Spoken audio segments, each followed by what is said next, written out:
Hi everybody, Robin here at Toadstool Tarot, and I am very excited to be sharing this deck with you today.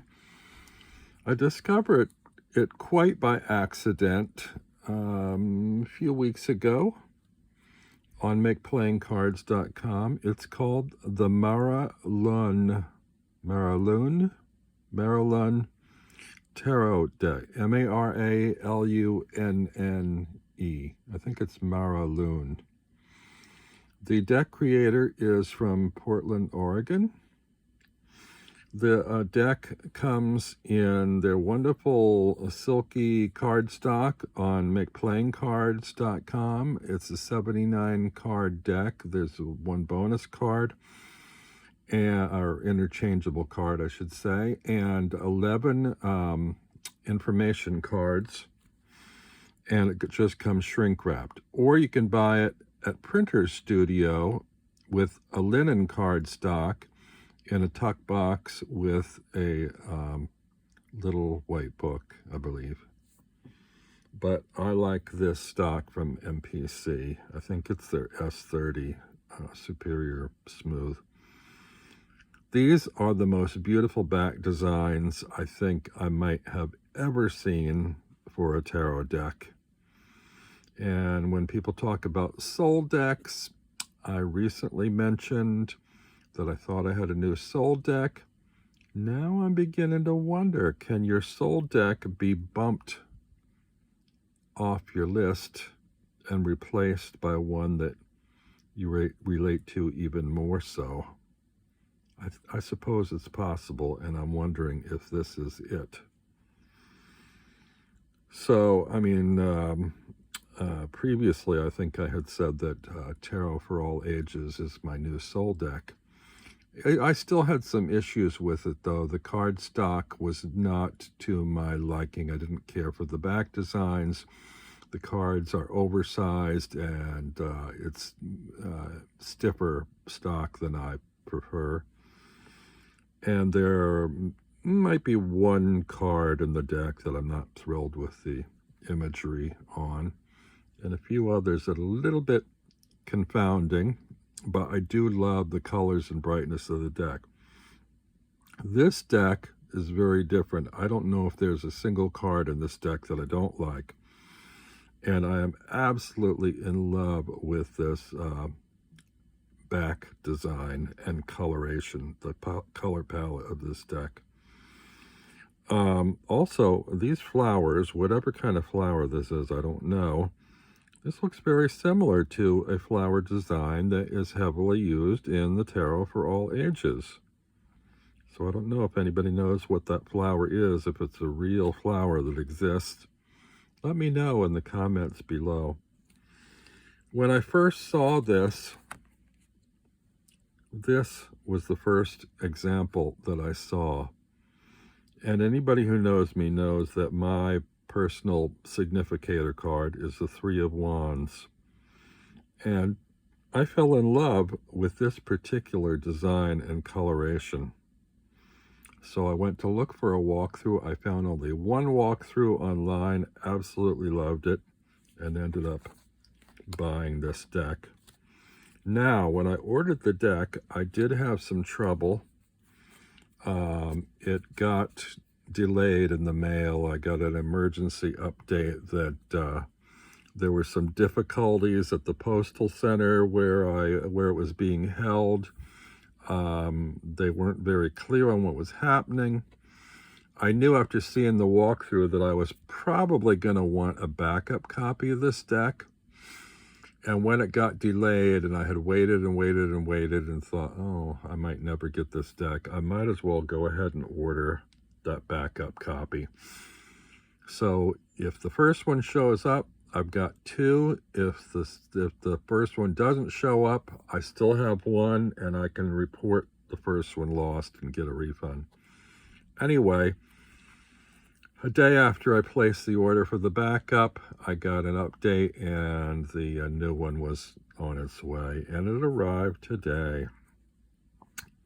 I know that's a little bit of a long-winded story, but that's what happened.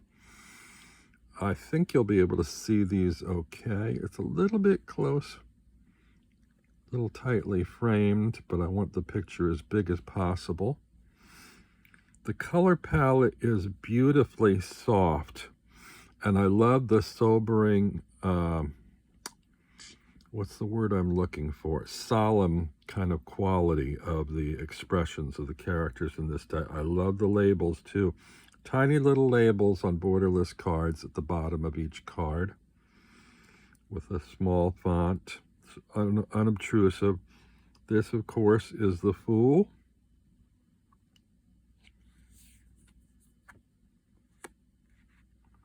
Here we have the Magician. Let me shift these a little bit. So as we see each card, we can also continue looking at the lovely card backs.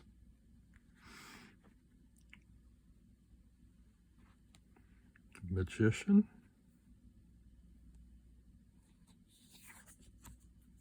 These are watercolors, and I'm not generally into watercolor design decks, but these are quite nice. This is the High Priestess. I love the fact that a lot of these figures have their eyes closed or just have very, very serious expressions. Like here, this one, the Empress, she has a very, very subtle smile, almost a kind of a Mona Lisa smile. It's just a hint of one.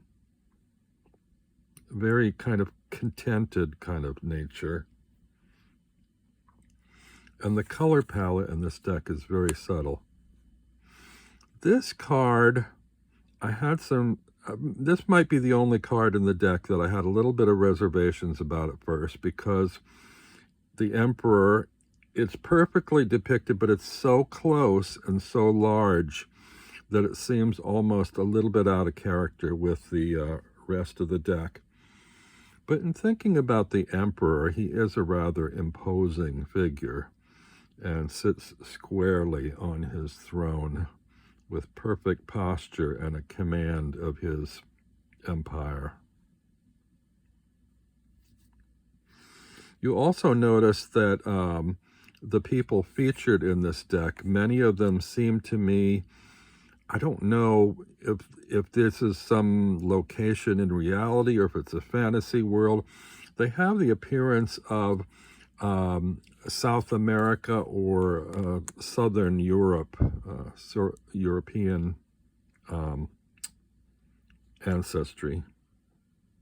Here we have the Hierophant, and I love this Hierophant. I love that they're standing in this keyhole-shaped doorway, or vestibule, or whatever you want to call it. And also they're holding a book that has an illustration on the cover, I don't know if the camera's picking that up, of the Golden Mean, which is very interesting. Here we have the Lovers. And I should probably tell you at this time, the extra card in the deck was an alternate for the Lovers card, which was this one, which is a beautiful card. Actually, my favorite color in the world is yellow-green, and this is beautiful. And we've also got this beautiful aqua here, just like we've got those colors on the backs of the card. But the illustration is a little bit different from the rest of the deck, and I think for my purposes, I'm going to choose this more traditional Lovers card. There's no explanation as to why the creator chose this as an alternative, but I guess it comes down to whatever you relate to most. I'm going to set that aside for a moment. Oh, can you see the labels? Okay. Here we have the Chariot, which I love. This reminds me of the fairy tale of Thumbelina, which I've been looking through my old books to try and find so I can reread it. It's kind of inspired me to read that again. It's been many years. But this introduces a fantasy element in the deck. There aren't too many cards like that in here, but enough to sort of take it out of the world of reality into fantasy world. Here we have strength, and I love this strength card. We have this figure sort of caressing the stag, and she's got closed eyes. And I love that we have a stag rather than a lion or a bear or, you know, some other creature that we generally associate with strength. Here's the Hermit. The deck has a lot of female images. I would say it's almost female-centric, but there are also a number of males. But a lot of the traditional cards, or the cards usually associated with male figures, have female figures, like here, this Hermit. The Wheel. I love how we have day and night and the clouds here. And the wheel has sort of vines growing on it and a blossom flower in the center. Full bloom as the wheel turns. Justice.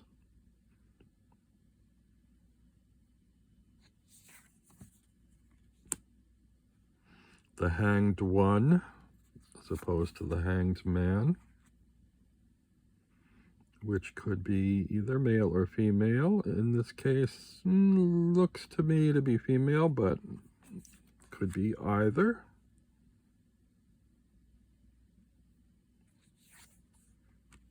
Or not specific to any gender.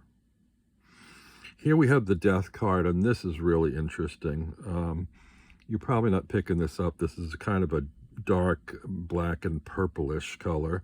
And we have sort of the night sky within a ring, an Ouroboros, which is very interesting, I think, for depicting the Death card, that sort of cycle.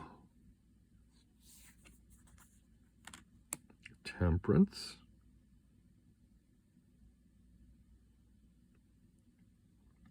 Again, the color palette here is very soft and warm and comforting. The Devil. I love this Devil card.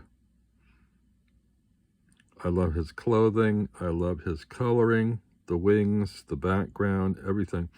It says curious. He's got a loop, almost like a leash, around his wrist, and he's holding a cord. We don't know what's attached to the end of the cord. One assumes it's you, or whomever is the victim of the devil's influence. Tower. Simple tower at night, struck by lightning. No apparent victims here.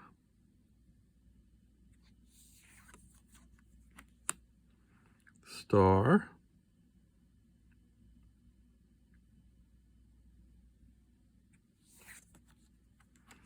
Moon. Beautiful moon card.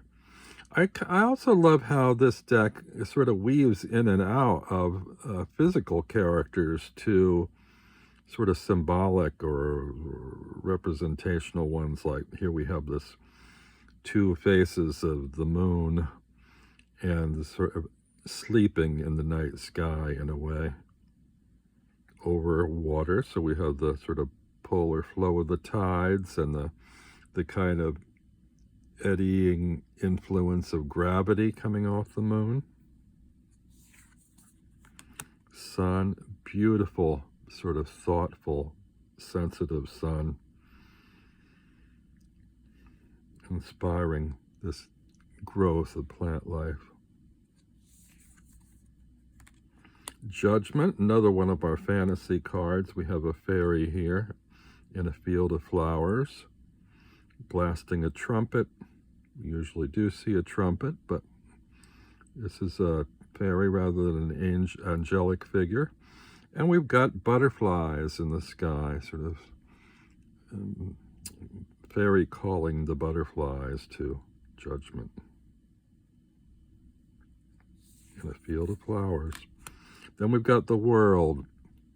And the world, we have concentric rings or circles. We've got the usual wreath, then followed by an earthly vines of plants, and then water, and then fire. And there's no real indication of air, although I suppose you could get air between the water and the fire.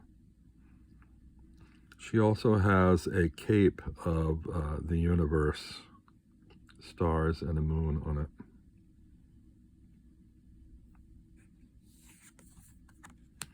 Now for the suits. Ace of Wands.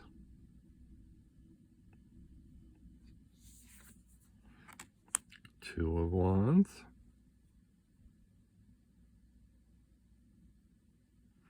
You see what I mean? This sort of Southern European, it's a sort of like hippie influences too, in a way, of some of the clothing designs and patterns. Three of Wands.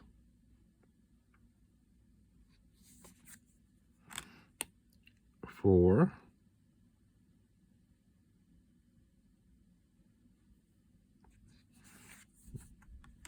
Five. I like this one too. We don't see people fighting or struggling, but we have 5 different wands representing different kinds of trees or wood. You have different colorings. You have different, not plumage, what do you call it? Different foliage and blossoms on the various trees. So you have that sort of sense of conflict in a way, or how these things may work together to become a forest that manages to coexist. Here, the Six of Wands. Looks like someone returning from some sort of ceremony or ritual, celebration of sorts.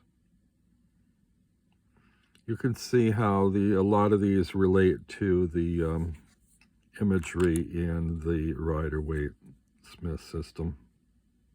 Seven of Wands. 8. 9.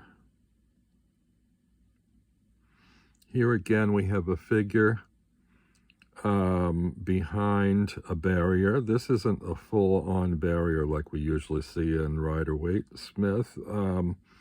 There is room around it, and this figure that's sort of defending the area has her eyes closed in contemplation.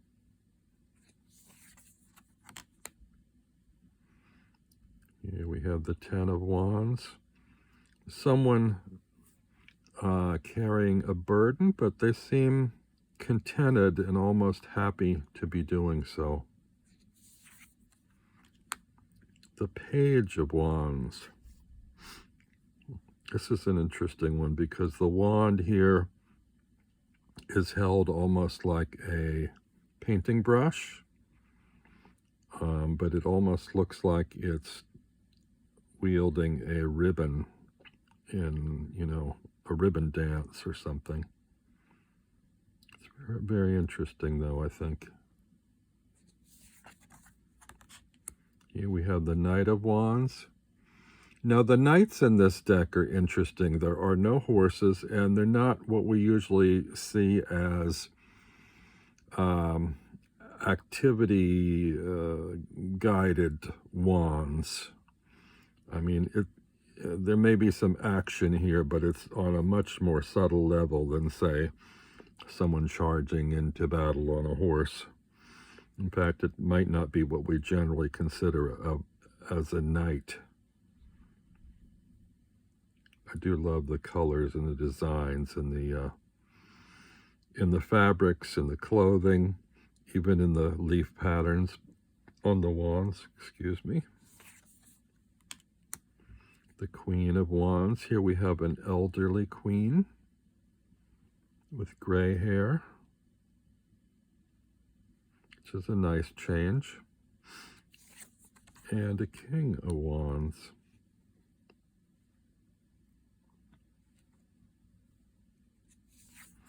Next we have Cups. Very simple cup. Two of Cups.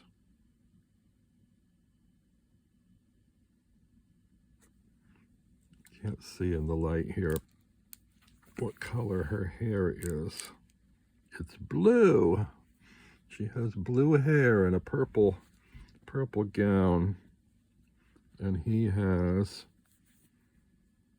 a green robe and purple hair.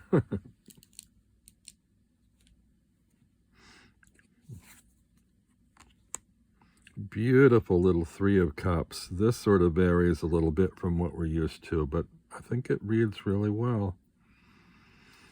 I really like how this weaves in and out of characters and symbols. You know, here we've got these three delicate little blue birds on three different design cups, sort of having a meeting together or just sort of hanging out together.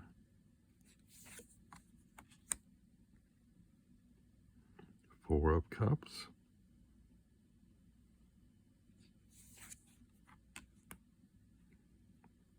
Five.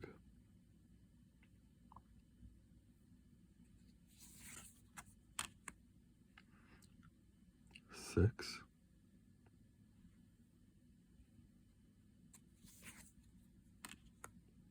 Seven. Beautiful seven. I really love the gentle quality of this deck. Come to think of it, there are no real battles in this deck. No strife.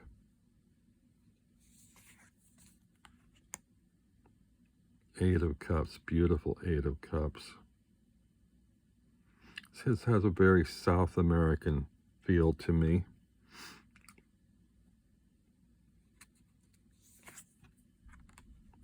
Nine of Cups. I much prefer this card to the Rider-Waite Nine of Cups.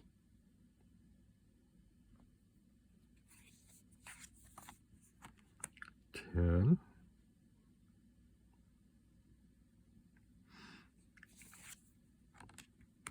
Another fantasy element. We've got a mermaid on the Page of Cups.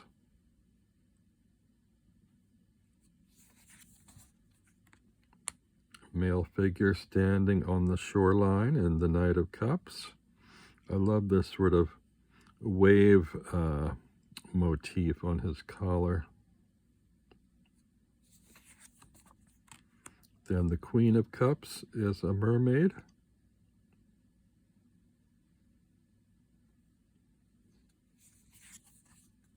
And the King of Cups is a human figure, as far as we can tell, standing again at the shore.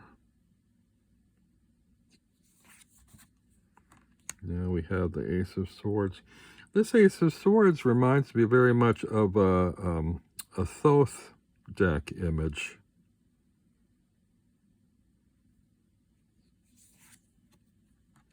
Two of Swords. Interesting here.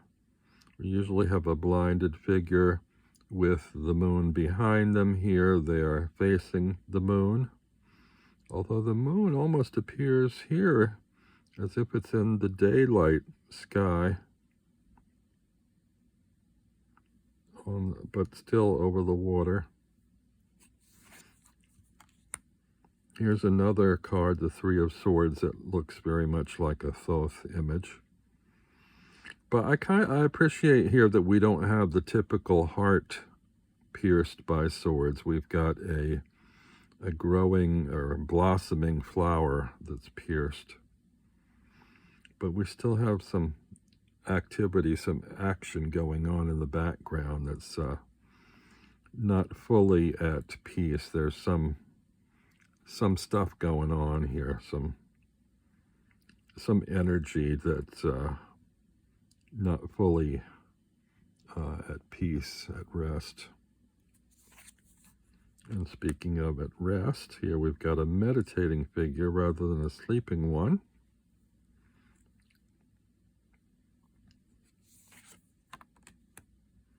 Five of Swords.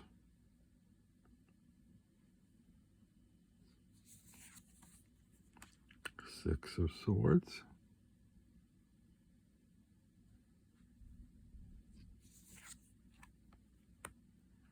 Seven of Swords, Thief in the Night.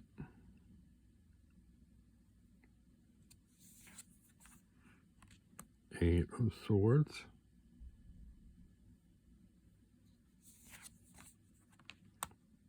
Nine, the Nightmare card.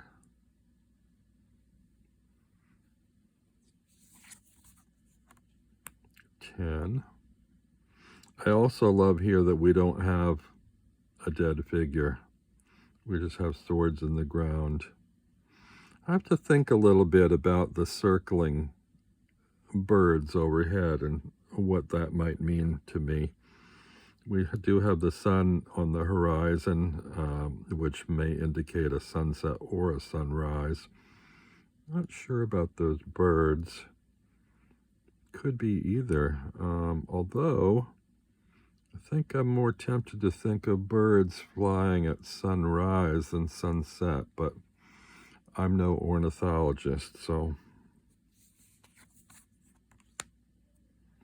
Page of Swords. Let me check. I think she has green hair. Yes, she does.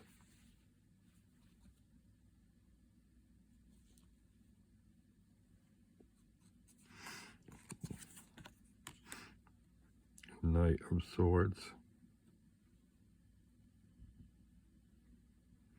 One might also say some of these figures have blank expressions, but I think that sort of makes you wonder what they might be thinking, and it leaves it more open to your own intuition as to how to read it. It kind of reminds me of Japanese theater, no theater masks. I don't know if you're familiar with that or not, which are generally expressionless masks that can depict a whole range of emotions depending on the story. Also love the sort of architectural nature of this collar design.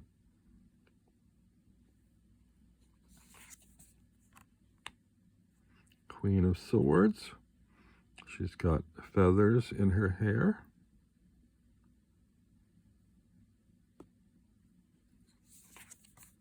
As does the king. A crown of feathers.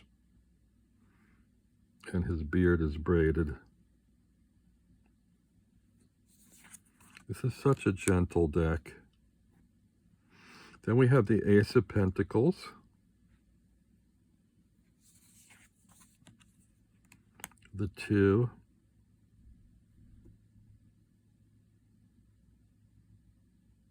Very playful.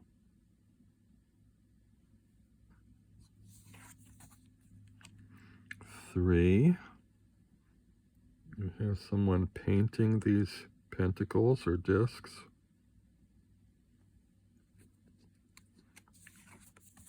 4. And this is very much like the Tarot for All Ages, where we have discs or that seem like seeds that are spring forth, growing foliage, plant life.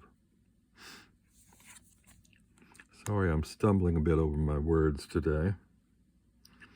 5 of Pentacles. This is interesting, a very interesting architectural structure.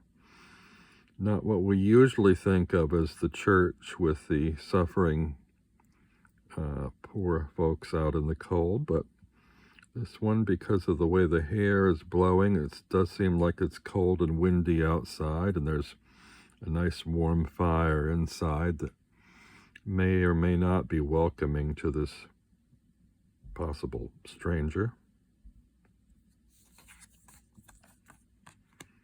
Chariot of the Six of Pentacles. 7. We've got pomegranates growing here. 8. We have a basket weaver, which is interesting. Again, I think of Portugal, Spain, Southern Europe, perhaps even the Middle Eastern countries or South American countries. Crafts, native crafts. And here we have the 9 of Pentacles.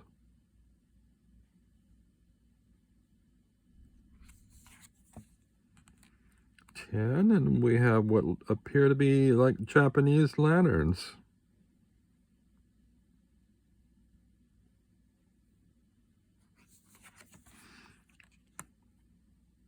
A basket weaving Page of Pentacles.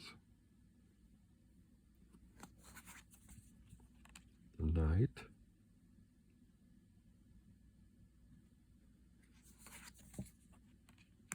The Queen.